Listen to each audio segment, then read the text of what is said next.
आज हम plant kingdom के नेक्स्ट पार्ट जो कि है एंजियोस्पर्म, इसके बारे में हम आज रीडिंग करेंगे। ओके, तो बढ़िया ना, रेडी पढ़ने के लिए? समझ में तो आ रहा है ना भाई लोगों? तो स्टार्ट करते हैं हम एंजियोस्पर्म। तो हमने पिछली क्लास में देखा कि जिम्नोस्पर्म में हमने यह अध्ययन किया कि विकास की दृष्टि से जैसे जैसे पौधे पादप यानी क्लास आगे बढ़ते गए उसी प्रकार इनमें विकास हमने देखा। देखो एक चीज ध्यान रखना कि हम इन सब को कंबाइन करके पढ़ेंगे। भले मैं एक एक लेक्चर में एक एक पार्ट खत्म कर रहा हूँ, लेकिन अब सब इसमें जो है ना मिलाकर जो सवाल है उनमें क्या हुआ था, फिर उसके बाद हमने देखा ब्रायोफाइटा टेरिडोफाइटा में, तो सब मिलाकर देखेंगे, कंबाइन तुलना करके देखेंगे तो ज़्यादा अच्छे से समझ में आएगा।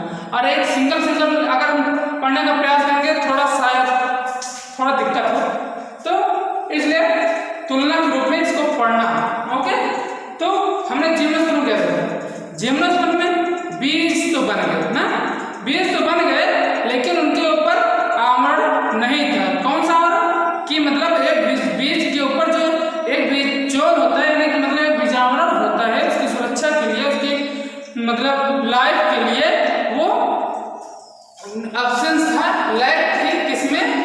जो था जिम्नोस्पर्म में। अब हम एंजियोस्पर्म में क्या देखते हैं? अनावृत बीज, जबकि जिम्नोस्पर्म का क्या था? अनावृत बीज। तो आवृत बीज में वो विकास की दृष्टि से आगे बढ़ते गए और बीजों के ऊपर यहाँ पर आवरण आ गया था, बीजों के ऊपर इस क्लास में आवरण पाया गया। ओके, तो उसे हम बोलते हैं आवृत्ति बीजी। इसमें पहला पॉइंट ही है ये बीजावरण युक्त होते हैं। ओके, समझ में आया? तो नेक्स्ट पॉइंट है, अब देखो मैंने पॉइंट तो लिख दिया है, ये मेन पॉइंट लिखे, इसके अलावा बहुत सारे हैं, इसको बताने का प्रयास करते हैं, लेकिन इतना आपको समझना हर हाल में होगा। ओके, तो इतना अच्छे समझो। तो देखो फिर उसके बाद एक एनसीईआरटी की लाइन है जिसमें मैं कुछ कई इसका आपको इसको याद रखना होगा, याद भी रखेंगे, बहुत खास नहीं है लेकिन है खास थोड़ा बहुत। तो पुष्पी पादपों अर्थात एंजियोस्पर्म, मतलब इसी क्लास में पुष्पी पादप, इसे पुष्पी पादप के नाम से भी एंजियोस्पर्म पुष्पी पादप के नाम से भी जाना जाता है। क्यों? क्योंकि यही वो क्लास है जिसमें पुष्प बनने लगे, खिलने लगे। ओके, पुष्पी पादपों अथवा एंजियोस्पर्म में परागण तथा बीजांड विशिष्ट रचना के रूप में विकसित हुए, जिसे हम पुष्प बोलते हैं। ओके, फिर हम देखते हैं पादपों में सबसे बड़ा वर्ग है ये। ओके, क्या?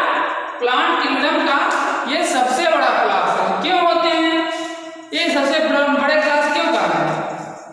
वो सबसे बड़े पादप जगत के क्लास इसलिए कहा है क्योंकि यही वह क्लास है जिसमें बीजावरण युक्त बीजांड का निर्माण हुआ, फूल बने तो जाहिर सी बात है उसमें फल लगेंगे तो उससे और सारे कई अन्य पौधे उगेंगे, और उगेंगे तो धीरे धीरे पारिस्थितिकी तंत्र अपना वर्चस्व कायम करेंगे, तो जाहिर सी बात है इनका विस्तार भी अधिक होगा। ओके, तो हम आगे देखते हैं। अब देखो ये नहीं कि एंजियोस्पर्म अब ये मतलब काफी मैच्योर हो चुका है, काफी विकसित हो चुका है, तो अब इनमें छोटे पौधे नहीं होंगे। इनमें छोटे पौधे से लेकर एक बृहद सबसे बड़े पौधे के रूप में इसी क्लास में हम पढ़ेंगे। देखो एक उल्फिया होता है पौधा, ये सूक्ष्मदर्शी से देख सकते हैं इसको। अब सूक्ष्मदर्शी सोचो कि मतलब इतना बड़ा क्लास होते हुए भी, मतलब ये एंजियोस्पर्म क्लास इतना बड़ा क्लास होते हुए भी छोटे से पौधे जो उसको हम सूक्ष्मदर्शी से देखने की जरूरत पड़ेगी। तो उनसे लेकर ये सबसे बड़े वृक्ष यूकेलिप्टस, जो कि लगभग 100 मीटर के करीब होता है, वहां तक ये पाए गए। कौन? एंजियोस्पर्म। ओके, फिर आगे देखते हैं ये द्विबीजपत्री एक बीजपत्री में विकसित हुई। अब इतना तो जानते हैं ना द्विबीजपत्री क्या होता है, एक बीजपत्री, इसको नहीं बताना पड़ेगा ना, फिर भी बता दे रहे हैं। द्विबीजपत्री मतलब उनके बीज को दो अलग अलग भागों में बांट सके, उसे द्विबीजपत्री या एक बीजपत्री, जिनमें उनके बीज को अलग अलग नहीं बांट सकते। वैसे ये तो आप जानते होंगे।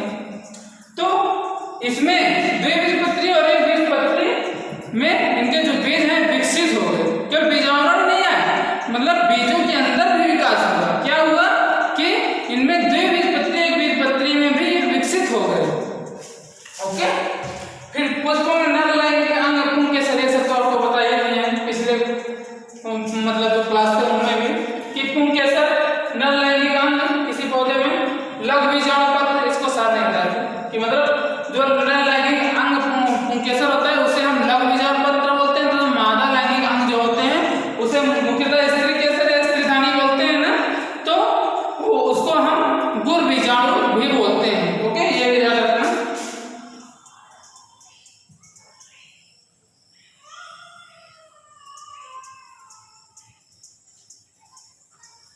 गुर बीजाणु भी बोलते हैं। ओके, अब गुर बीजाणु अर्थात स्त्री केसर यानी स्त्री जो स्त्री केसर होता है उनसे क्या निकलेगा, कौन से युग्म, बीजाणु, बीजाणु और इनसे परागण, सॉरी परागकण, परागण जो माध्यम होता है, मतलब परागण किसे बोलते हैं, जो हवा माध्यम, हवा के माध्यम से या फिर अन्य एजेंसियों जैसे जल के थ्रू, पक्षियों के थ्रू, आदि के थ्रू, मतलब जिन परागकण का एक युग्म, एक मतलब पुंकेसर से या फिर स्त्री केसर से जो परागण का स्थानांतरण होता है उसे परागण बोलते हैं।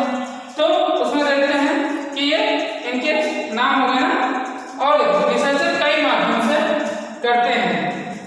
इसका यहाँ मतलब क्या है, निषेचन नहीं, सॉरी, यहाँ पर परागण बोल सकते हैं।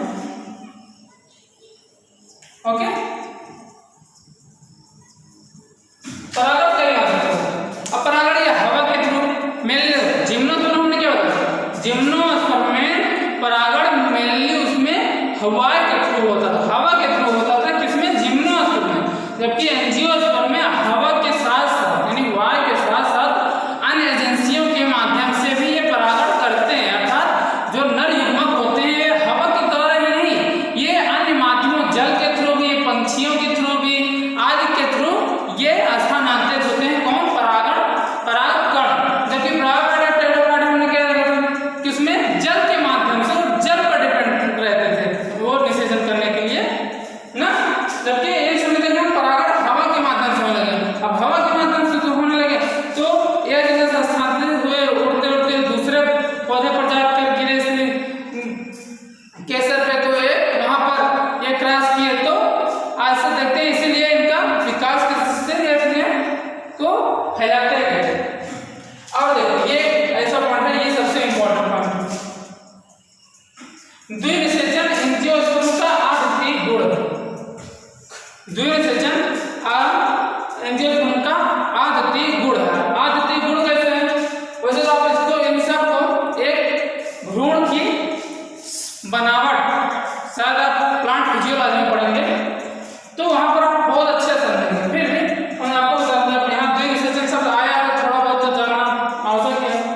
तो उसमें देखिए एक भ्रूण कोश होता है, जो मतलब बीज के अंदर जो भ्रूण कोश होता है, तो उसमें 3 प्रकार की कोशिकाएं पाई जाती है। बीज के अंदर 3 प्रकार की कोशिकाएं पाई जाती है, जो यहाँ पर लिखी गई, एक अंड कोशिका, 2 सहायक कोशिका, ये सेल का नाम है, ज्यादा से कुछ समझना नहीं है।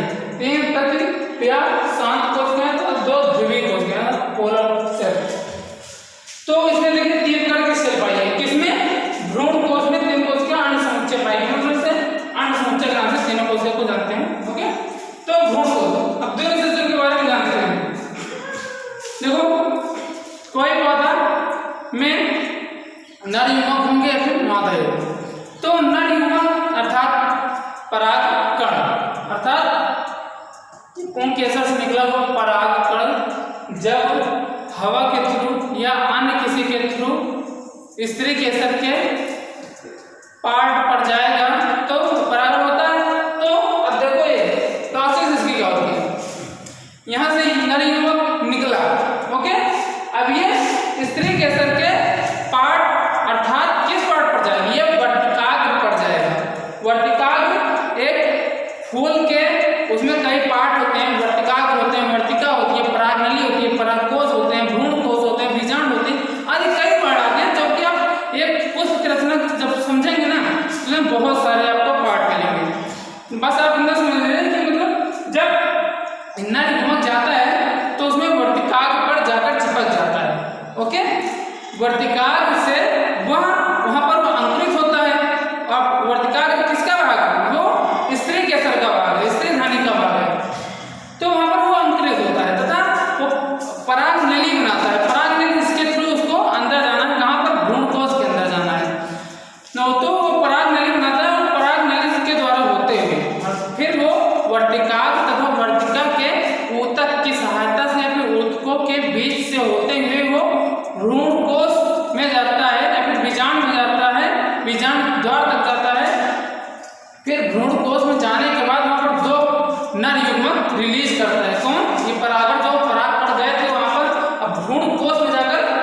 दो युग्मक रिलीज हुए। समझ में तो आ रहा है ना कि मतलब बस कहानी सुन रहे हो, इसका कोई मतलब निकलेगा नहीं। अच्छे समझो, जब वर्तिकाग्र से परागकण अंकुरित हुआ, पराग नली के द्वारा भ्रूणकोश में गया, और वहां पर दो प्रकार के युग्मक, कौन से युग्मक?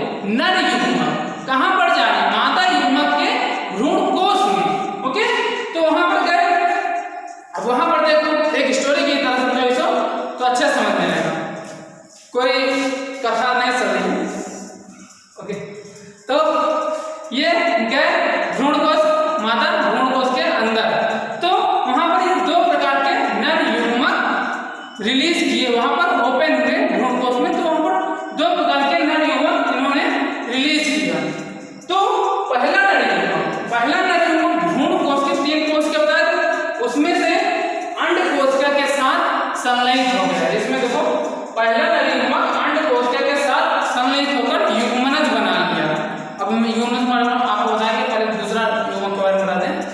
एक युग्मनज बना लिया। ओके, फिर दूसरा नर युग्मक देखो, दूसरा नर युग्मक क्या किया?